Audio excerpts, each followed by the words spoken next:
Hi, it's been so long since I've seen so many of you, and I wanted to check in with you to let you know there's going to be a few changes in my practice.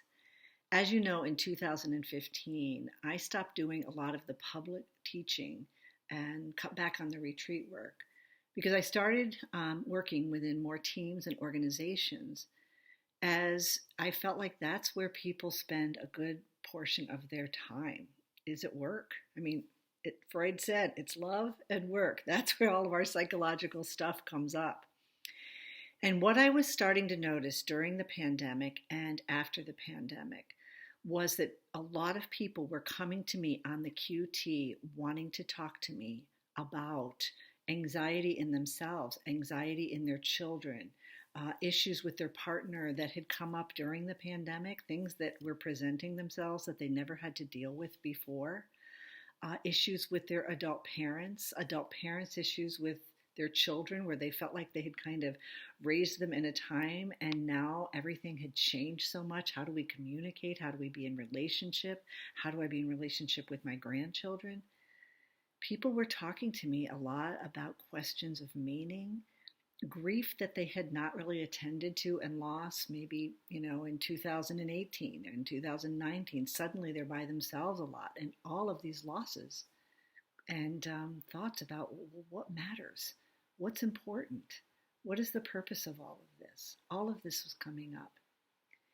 And it got me to thinking that it's really time to scale back on some of my corporate work and only work with clients who are doing really steady, consistent Enneagram work with me and with themselves, and start focusing on the public teaching again and doing retreats again so that we can start to become more practice-based.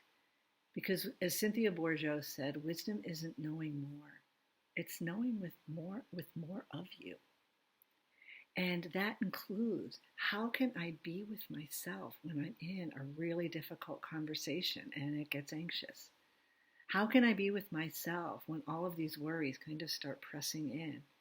And as all of you know, that was such a focus of the work that we did in those early days. And it's time to start doing them again. So just stay tuned. I've got a Substack now, and I'm going to be writing. There will be no charge for that. You'll be seeing more of the YouTube videos. And I'm going to be doing a workshop for couples here in the greater Cincinnati area on growing through discomfort in relationships. And that's going to be February 25th and 26th. So mark your calendars for that. I'm also going to be doing a women's retreat on the second half of life. Questions of meaning, questions of what we value and of what matters. And I'll continue with the mentoring I've been doing of some of you who are getting started in this work, because I think your capacity to be with yourself is going to impact your ability to work effectively with your clients. So stay tuned, and I'll look forward to hopefully seeing some of you either online or, my preference, in person, because I do think something happens when we gather together. We need to come together of people doing present-centered work, because I think something changes in that kind of resonant field of people who come together. So hopefully I'll see some of you.